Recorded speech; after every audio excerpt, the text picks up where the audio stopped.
This is Learning Assessment Problem 11.1. The problem-solving strategy here is that of three-phase balanced AC power circuits. In the problem statement, we are told that the voltage for the A phase of a standard ABC phase sequence balanced Y-connected source is V sub AN is equal to 120 volts at an angle of 90 degrees, volts RMS.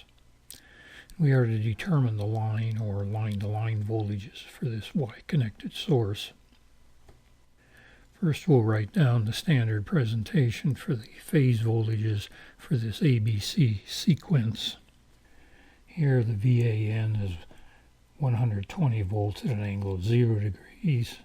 The VBN phase is 120 volts at an angle of minus 120 degrees, and the C phase is 120 at an angle of minus 240 volts. For this situation, we are told that VAN is actually 120 at an angle of 90 degrees.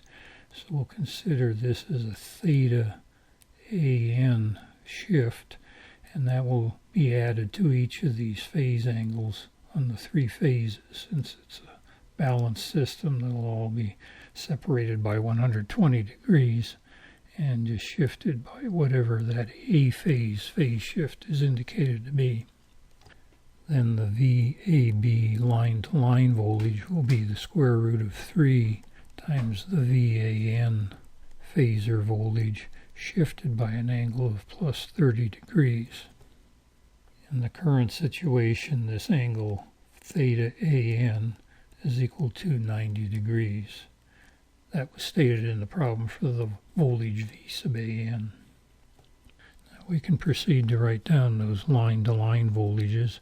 VAB will equal the square root of 3 times 120 volts for the amplitude of the VAN voltage at an angle of the original reference 0 degrees plus the shifted phase voltage 90 degrees plus the 30 degrees for the difference between the phase and the line-to-line voltage.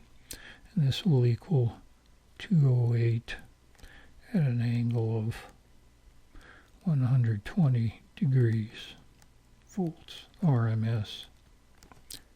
And similarly, VBC will be the square root of 3 times 120 at an angle of minus 120 degrees plus 90 degrees plus the shift between the phase and line voltage of 30 degrees. Again, we'll have an amplitude of 208 and an angle of 0 degrees, volts RMS. And finally, for the VCA line or line-to-line voltage, we'll have square root of 3 times 120, an angle of minus 240 degrees plus 90 degrees plus 30 degrees, and that will equal 208 at an angle of minus 120 degrees, volts RMS.